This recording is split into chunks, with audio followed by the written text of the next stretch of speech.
안녕하세요. 청운중학교 학생 여러분. 오늘은 6단원 작가 사회를 말하다 소단원 1 가난한 사랑 노래에 대해서 공부해 보도록 하겠습니다. 대단원명을 보니까 작가가 사회를 말한다고 하네요. 어디에서 말할 수 있겠어요? 작품 속에서 말할 수 있겠죠. 1단원은 그 중에 시 부분에 대한 이야기입니다. 학습 목표를 볼까요? 자, 시의 화자와 그를 둘러싼 사회문화 역사적 상황을 이해할 수 있다. 시의 화자가 누굽니까? 자, 화자는 시 속에서 등장해서 말을 하는 사람을 말하죠. 시인이 의도적으로 설정한 인물로 시인하고 반드시 일치하는 사람은 아닙니다. 그 화자를 살펴보고 그 화자를 둘러싼 사회문화 역사적 상황을 이해해 보도록 하겠습니다. 또 사회문화 역사적 배경을 바탕으로 시의 전체적인 의미까지 이해할 수 있으면 되겠습니다. 자, 그럼 교과서로 가볼까요? 교과서는 235쪽입니다. 단원의 길잡이 생각 열기를 통해서 이 단원의 내용을 짐작해 보도록 하겠습니다. 선생님, 딸을 좀 섭외하려고 했는데 아직 어리다 보니까 섭외가 잘 안 됐습니다. 다른 데 관심이 많아서, 노는 데 관심이 많아서. 자, 그럼 눈으로 한번 읽어보세요. 문학작품과 사연 부분을 읽으면서 핵심 문장 밑줄 그어보세요.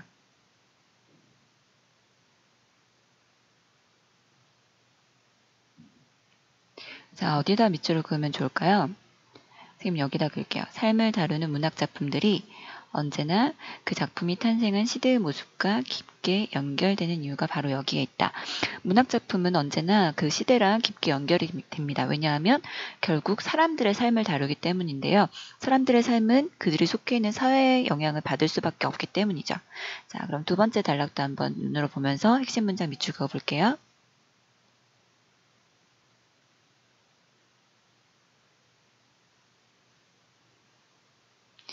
자, 여기는 이 부분이 좋겠네요. 작품이 창작된 시대의 사회문화적 특성이나 역사적 상황을 아는 것은 작품을 감상하는 데 많은 도움을 줍니다.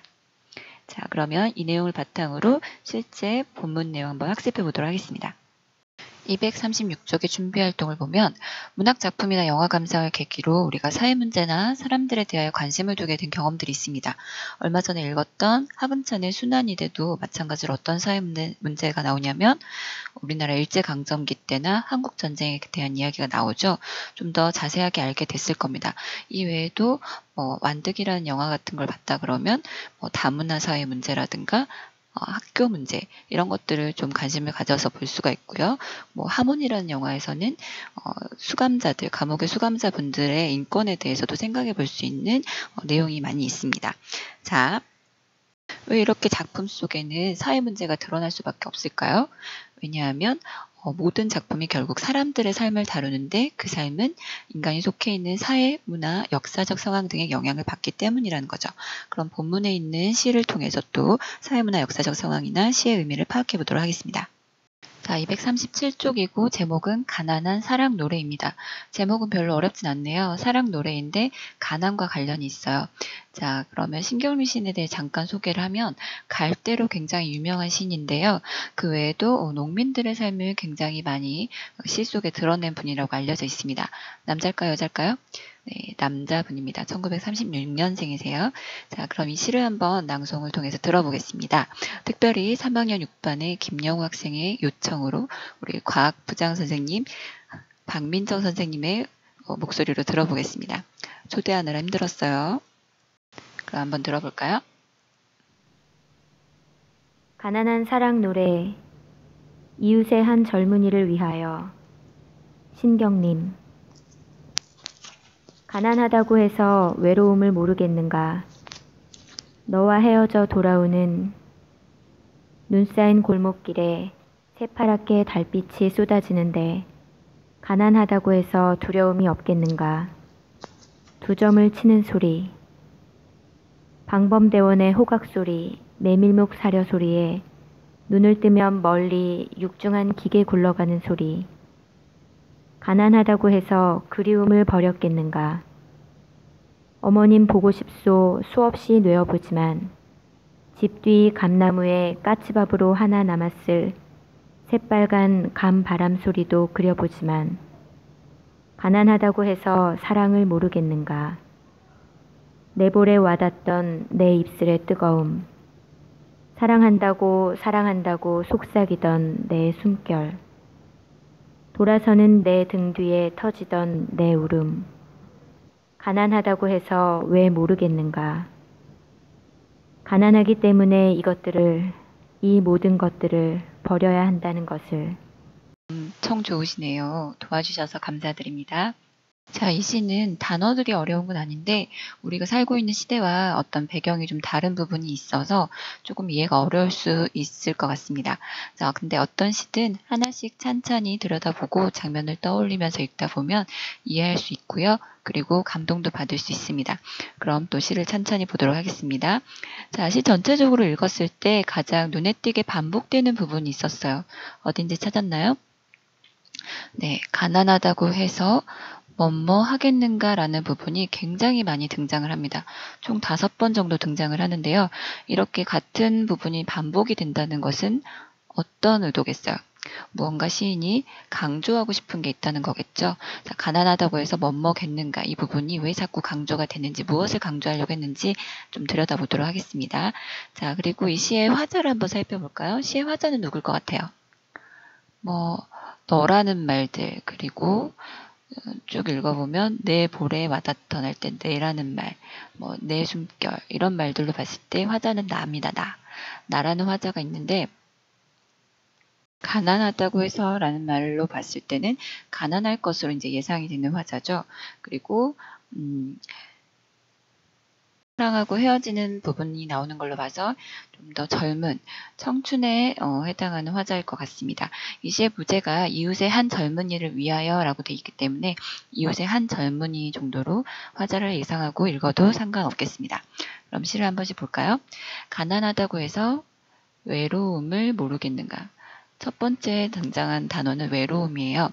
가난하다고 해서 외로움을 모르겠는가? 이 말은 가난하다고 해서 외로움을 모르지 않다, 외로움을 잘 알고 있다 라고 해석할 수 있죠. 당연한 내용을 가난하다고 해서 외로움을 모르지 않는다라는 말로 표현하지 않고 외로움을 모르겠는가 라는 의문문으로, 물음표는 없지만 의문문의 형식으로 봅니다. 이렇게 표현을 해서 독자가 좀 스스로 판단하게 하는 그런 시간을 주는 이런 표현 방법이 있어요. 그렇게 해서 의미를 강조하는 거죠. 이런 표현 방법을 뭐라고 하냐면 설의법이라고 합니다. 쉽게 알 수 있는 사실을 의문문으로 표현해서 의미를 강조하는 거죠. 설의는 세우다, 설립하다, 의문. 의문을 세우다라는 정도로 기억해두면 되겠습니다. 자, 그 다음도 계속 봐볼까요? 너와 헤어져 돌아오는, 헤어졌네요. 이별을 했어요. 눈 쌓인 골목길. 헤어진 시기가 겨울로 추정이 됩니다. 그리고 그 골목길에 새파랗게 달빛이 쏟아지고 있어요. 달빛이라고 하니까 이제 밤이 되겠네요. 그 달빛은 그런데 새파래요. 굉장히 시각적인 느낌을 주죠. 새파란 달빛은 그냥 달빛보다 어떤 느낌을 주냐면 좀 더 처연하고 되게 또 춥고 또 외로운 느낌을 좀 주잖아요. 그러니까 이런 의미겠죠. 가난하다고 하면 사람들은 외로움도 느낄 수 없이 이렇게 살고 있는 것 같지만 굉장히 먹고 살기 바빠서, 하지만 가난하다고 해도 이렇게 헤어지면 외로움을 느낀다는 거죠. 이게 주된 내용입니다. 이런 내용이 반복이 되고 있어요. 자, 그러면 다시 한번 살펴보면 이 문장은 원래 이렇게 해야 좀 더 자연스럽습니다. 너와 헤어져 돌아오는 눈 쌓인 골목길에 새파랗게 달빛이 쏟아지는데 가난하다고 해서 외로움을 모르겠는가 하는 게 자연스러워요. 하지만 문장의 순서를 차례를 바꿔놨죠. 이런 것도 뭐라고 하냐면 도치법이라고 합니다. 도는 이제 바꿀 도자고 치는 배치하다 치자인데요. 문장의 배치를 바꿔놓은 거죠. 그러면서 변화를 주고 의미를 오히려 강조하게 되는 겁니다. 이런 구조가 계속 반복되고 있고 이런 표현 방법이 계속 쓰이고 있으니까 기억을 해둡시다. 자, 그럼 두 번째 부분 가볼까요? 가난하다고 해서 두려움이 없겠는가? 이번엔 두려움이 나왔네요. 두 점을 치는 소리. 자, 두 점이라고 하는 것은 옛날에 괴종시계란 게 있었어요. 시계가 정각이 되면 그 시간 수만큼 종을 쳤습니다. 그래서 한 점, 두 점을 헤아린다 그래서 점이라는 시계 표현을 썼는데요. 이제 2시라고 하면 이때는 새벽 2시가 되겠죠. 새벽입니다. 새벽. 자, 여기는 소리라고 했으니까 우리한테 청각적인 어떤 느낌을 주네요. 계속 볼까요? 방범대원의 호각소리. 방범대원은 이제 뭔가를 잡으러 다니고 규칙을 지키도록 강요하는 분들이죠. 이제 방범대원이 호루라기를 이제 붑니다. 왜 이런 호각소리가 났냐면 선생님도 너무 어릴 때라서 이제 잘 몰라서 엄마한테 물어봤는데 옛날에는 통금 시간이라는 게 있어요. 야간 통금. 자정 12시부터 새벽 4시까지는 길거리를 돌아다닐 수가 없었습니다. 사이렌이 울려서 그 시간대는 돌아다니지 못하게 이렇게 방송을 했다 그래요. 그러니까 사람들이 아무래도 돌아다니는 사람이 몇 명 있었겠죠. 그런 사람들 잡기 위해서 방범대원이 호각을 부는 소리가 이제 아마 새벽 2시쯤 들렸을 겁니다. 그런 소리가 들린다고 이야기하고 있어요. 이 시는 참고로 1988년에 발표가 됐습니다. 그래서 이 통금은 82년에 끝났다고 하는데 이제 80년대 초반까지 이야기를 생각하면 되겠죠. 자, 그 다음 메밀묵 사려 소리가 있는데요. 메밀묵 사려 하고 밤에 이렇게 돌아다니는 분들이 있었어요. 메밀묵은 1960년대에서 70년대 사이에 이제 밤에 이렇게 장수들이 팔았던 이제 우리나라 국민 간식 정도가 되겠는데요. 주전부리가 되겠어요. 이제 이런 것들을 새벽에 이제 팔면서 사람들이 사 먹고 그랬다고 합니다. 그래서 시대적 배경을 좀 알 수가 있겠죠. 자, 그 다음 그런 소리가 이제 새벽에 들려요. 그래서 그런 소리들을 듣고 눈을 떴죠. 눈을 떴는데 어떤 소리가 또 들리냐면 멀리 육중한 기계 굴러가는 소리가 들립니다. 육중하다고 하는 것은 이제 여러분 연예인 이름 육중한 씨로 많이 이제 알고 있는데 그 육중하다는 느낌은 투박하고 좀 무거운 그런 느낌이에요. 그런 기계가 굴러가는 소리가 납니다. 그러니까 이 동네가 공장이 좀 있다는 소리죠. 시대적 배경을 알 수 있는 부분이에요.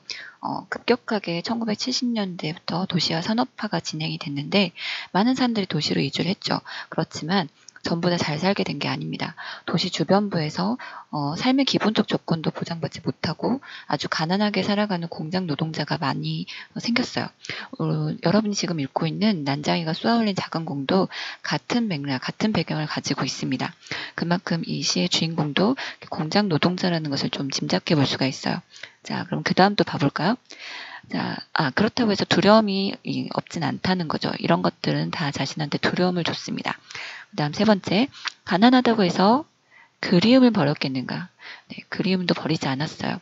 어머님 보고 싶소 수없이 내어보지만 뇌다라는 건 무슨 뜻이냐면 지나간 일이나 한 번 한 말을 여러 번 거듭 말할 때 뇌다라고 합니다. 되뇌다라는 말도 있죠. 어머님 보고 싶소 수없이 말을 해보지만 집뒤 감나무에 까치밥으로 하나 남았을. 까치밥은 뭐냐면 까치 같은 어떤 날짐승들이 좀 먹으라고 감을 다 수확하지 않고 몇 개 남겨놔요. 그런 감을 말합니다. 그렇게 남았을 새빨간 감 바람소리도 그려봐요. 새빨간 감도 역시 우리한테 시각적인 어떤 느낌을 주네요. 이런 것들을 다 심상이라고 해요. 자, 새빨간 감 그리고 바람소리도 그리워하고 있어요. 하지만 가난하다고 해서 이런 것들을 버린 건 아니에요. 자, 또 가난하다고 해서 사랑을 모르겠는가? 제일 중요하죠. 사랑도 모르지 않습니다. 자, 볼까요? 내볼에 와닿던 내 입술의 뜨거움. 내 입술은 뜨거웠어요. 뜨거움은 우리한테 또 촉각적인 느낌을 주죠. 피부에 닿는 걸 촉각이라고 합니다. 이런 촉각적 심상도 느껴지네요.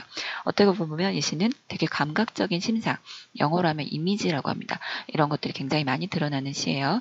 자, 그렇게 사랑을 했는데 사랑한다고 속삭이던 내 숨결도 아직 기억을 해요.